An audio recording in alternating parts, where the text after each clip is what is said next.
Manila. Bagong ospital ng Manila. Ayan po, oh. Ang laki niya, no? Bagong ospital ng Maynila. Taas, no? Ayan pala yung kanyang pangalan sa taas. Okay. Wow. May magandang ano pala sa gitna. Opo. Yan. Ang ganda. Mas extended po dito. Ito naman po ang Manila Zoo na. Okay. Pupunta po tayo sa simbahan ni Our Lady of the Assumption. Malapit po dyan. Hindi na po syempre tayo pupunta dyan sa loob. Papakita ko lang po sa inyo.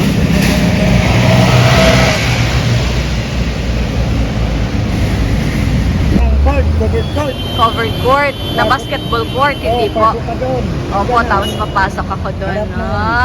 Harap nitong Manila Zoo. Sa covered court, yung iskinita na may Opo, covered opo. court. Pasukin mo yan. Opo.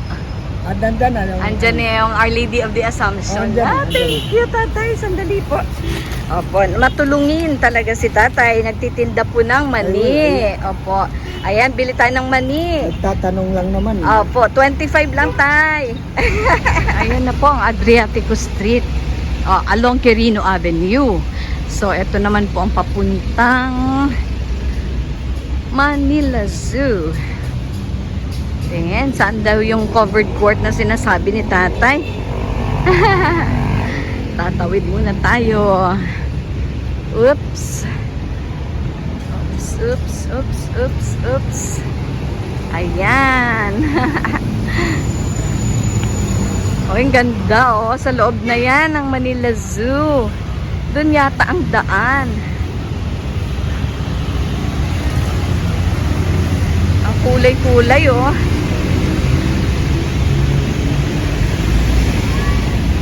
So, hindi tayo nakapunta dito nung mismong kapistahan ng August 15. Doon lang tayo sa atin. Pero, sabi ko one day, talagang pupuntahan ko din po yung Our Lady of the Assumption. Mukhang sarado po yata, ah.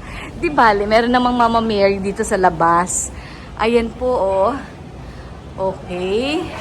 So, at least kanina, talagang napuntahan natin yung Our Lady of Sorrows. So, dito, alam niyo po, lahat ng mga sorrows ni Mama Mary ay talagang napalitan ng tuwa at hindi lamang tuwa, talagang glory. So this is the final, actually one of the second to the last. Okay, sa buhay po ni Mama Mary kasi meron pa siyang isa, syempre yung coronation. So ang assumption is yung pagkuha sa kanyang katawan dito sa mundo. Okay, papunta po sa langit dahil hindi niya naman po kayang umakyat ng langit mag-isa. Dahil si Mama Mary po hindi naman po Diyos, di po ba? Ina siya ni Jesus, ina siya ng Diyos, anak ng Diyos si Jesus.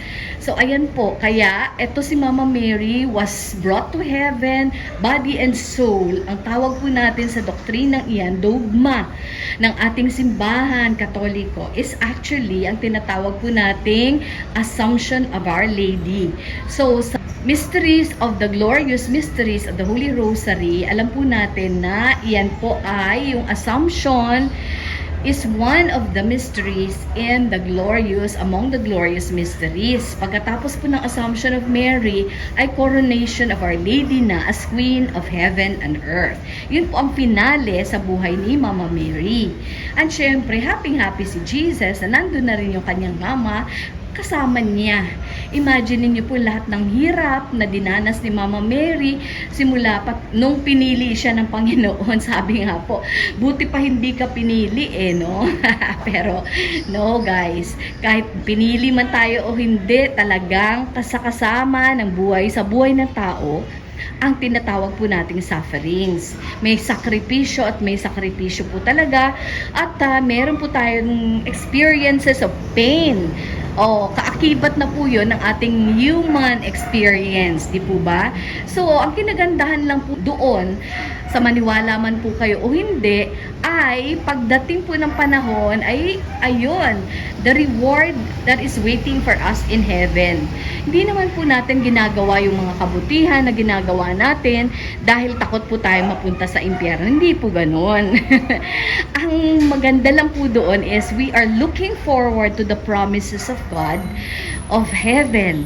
Yun po, napakaganda po ng langit. Opo. So, pero dito po sa lupa, pwedeng maging langit din dito sa lupa. As sabi po ni Saint Therese, let me spend my heaven doing good on earth. Yan po, sa ganyan, ay talagang magiging langit na ang ating experiences po dito sa lupa. Pero, kukunti lang po ang gumagawa niyan. Sana, isa kayo, isa po tayo sa mga gumagawa ng ganyan. No? Kabutihan po sa kapwa.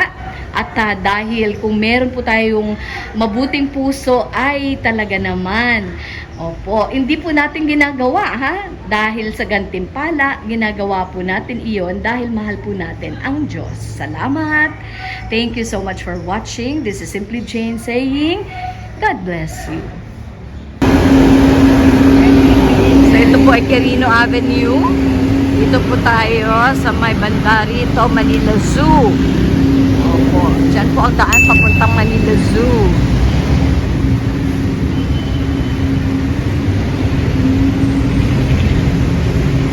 Meron palang station dito. Police station. Ayan, Paraiso ng Batang Maynila. Oo, along Quirino Ave pa rin po.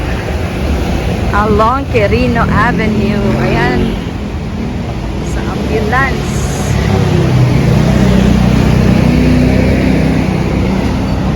Ayan yata ang sinasabi ng matanda na covered court. May covered court daw eh. Ay iwasan tungo sa magandang kinabukasan. Tama. Oo, bakit ka naman papasok sa ganyang bisyo? Eh alam mo namang kamatayan halos ang inyong mararating. Ayan ang covered court. Wow, yan. Be in sports, not in drugs. Sabi nga po. Yan talaga, mga batang Pinoy ay mahilig sa basketball. So, malapit na tayo dito dahil sabi ng matanda, nagtitinda ng mani, ay, ayun daw po. Malapit dito sa covered court.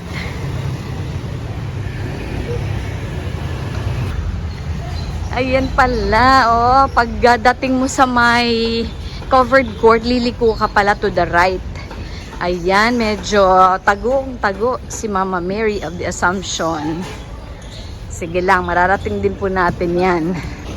Ayan po, inikutan natin yung basketball court at dito pa raw. Oh, ayan oh. Festive pa pala yung atmosphere dito kasi nung August 15 lang yan, nagkapistahan si Our Lady of the Assumption. Ayan po oh. Ayan, ayan na si Our Lady of the Assumption Parish. Ito na po yung ating gustong marating na simbahan, Our Lady of the Assumption Parish. Ito na po siya. Tingnan natin kung bukas siya. Andun po yung main gate. Ito po, Our Lady of the Assumption Parish. Andiyan siya, laki-laki sa taas. Dito pala to. Part pa rin yata ng Manila Zoo. Te, good morning po. Part pa po ba ito ng Manila Zoo? Paraiso ng bata, ng Batang Maynila. Hiwalay po yun sa Manila Zoo. Thank you, te. Ayan, oh. Ayan po, guys, si Jesus crucified.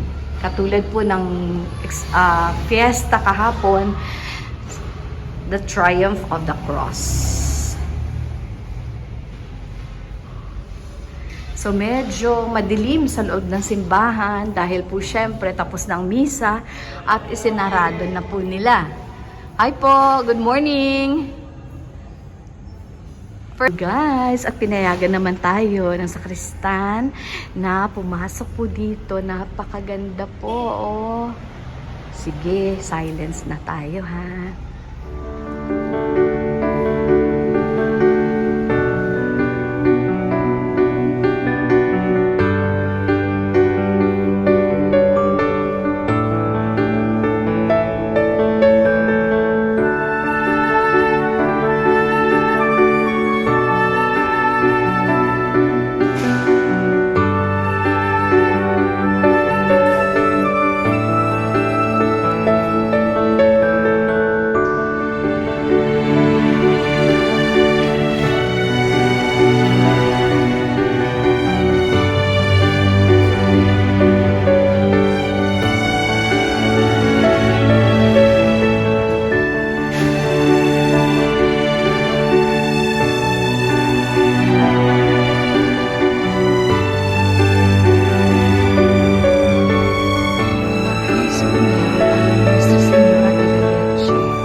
Nagpapadede kay Jesus. Ito po, oh. Ayan.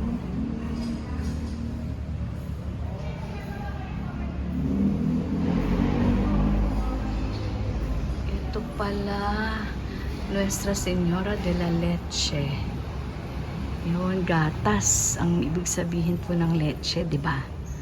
Gatas yun eh. Ito, meron pa sila sa may side. Miraculous Medal sa side altar at saka Niño Jesus. Mga dala po yata ng mga Franciscano pare. Yung Blessed Sacrament nasa side pala. O Sacrament most holy, O Sacrament divine, all praise and all thanksgiving be every moment thine. Yan.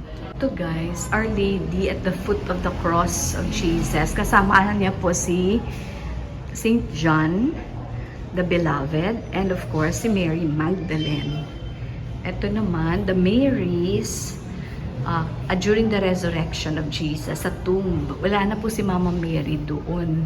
Hindi siya doon sa three Marys na pumunta. Ito naman po yung resurrection of Jesus. Kung isang Mama Mary doon. Okay, pasok lang natin. Parang naka-brown siya. It's possible na Our Lady of Mount Carmel. Pwede rin po, pero wala akong nakikitang scapular. Dahil po Franciscans ito. So ayan, dahil Franciscan siya na itinatag na simbahan, so meron din po silang sarili nilang mga Mama Mary. Okay, dinadamitan lang naman po, tapos may mga tawag sa kanya. Si Mama Mary pa din naman po yun. So ayan, of course si Saint Francis, si Saint Anthony de Padua, andoon. Okay. Tsaka mga Franciscan priests. Okay. Sige guys, papakilala ko lang po si Sir Alvin na worship coordinator dito po sa Our Lady of the Assumption. Yes, kasi nagtaka ako Sir Alvin kung sino po yung Mama Mary din na naka-brown para si Our Lady of Mount Carmel. Pero sabi ko, bakit meron dito? Yes po, sige po. Yan po, hello po, magandang umaga po. Bakit po kami may image ng Our Lady of Mount Carmel? Hindi naman po kami under ng Franciscan. We are po diocesan parish po from Archdiocese of Manila po.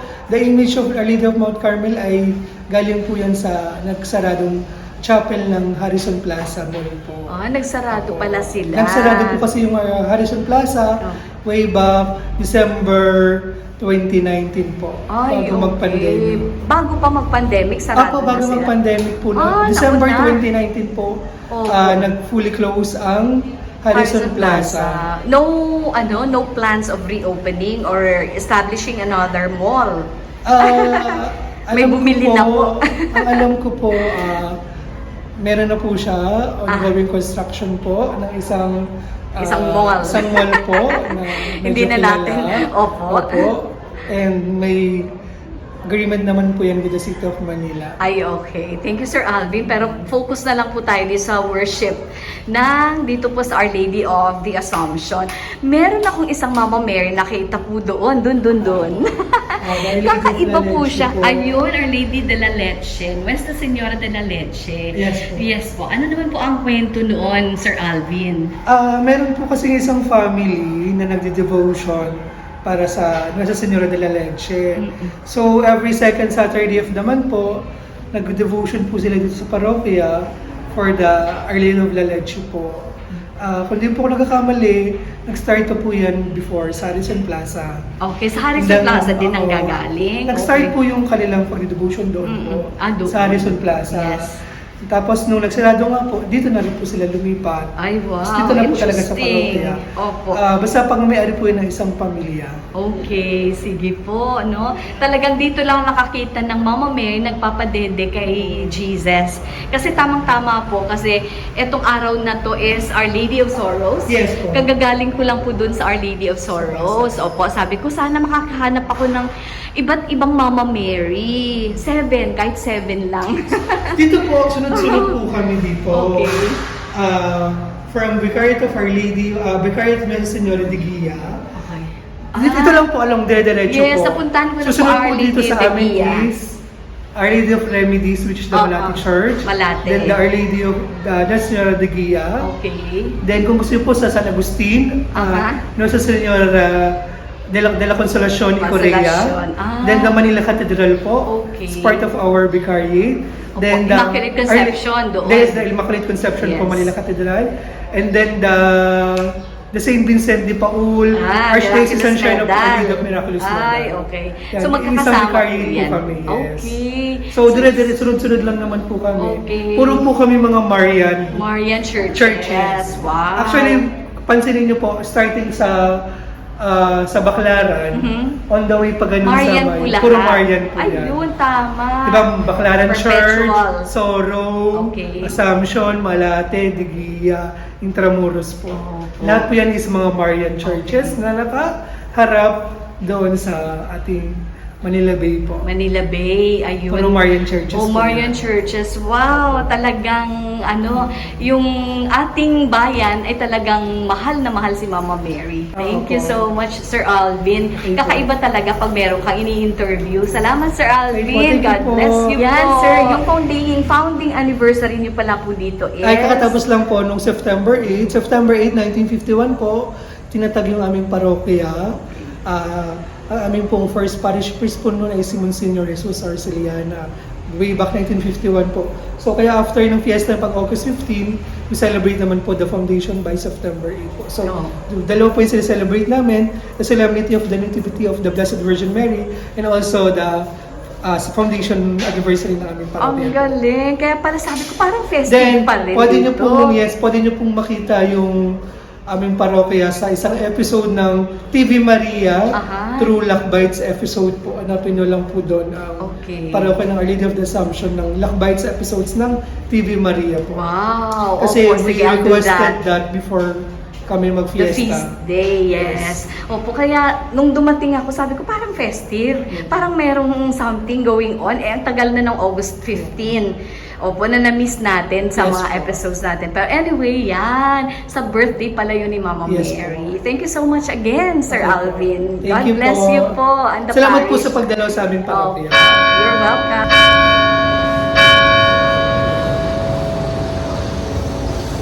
Ayun guys, ang swerte natin na na-interview natin si Sir Alvin dito po sa parokya na siya talaga ang in charge dun sa worship committee ng Our Lady of the Assumption Parish. Dito po malapit sa paraiso ng mga batang Maynila. Malapit din po sa Manila Zoo. Ayan, tingnan nyo naman, napakaganda po. Pero tagong-tago ang place na to. Hindi ko po inaasahan na dito ko pala matatagpuan itong Our Lady of the Assumption na okay, kung hindi po ako nagtanong-tanong, ay hindi ko po talaga siya matutuntun. Salamat po sa kay Kuya doon na nagtitinda ng mani dahil siya po nakapagturo sa akin kung saan po ito. Thank you, Lord, for all the guidance.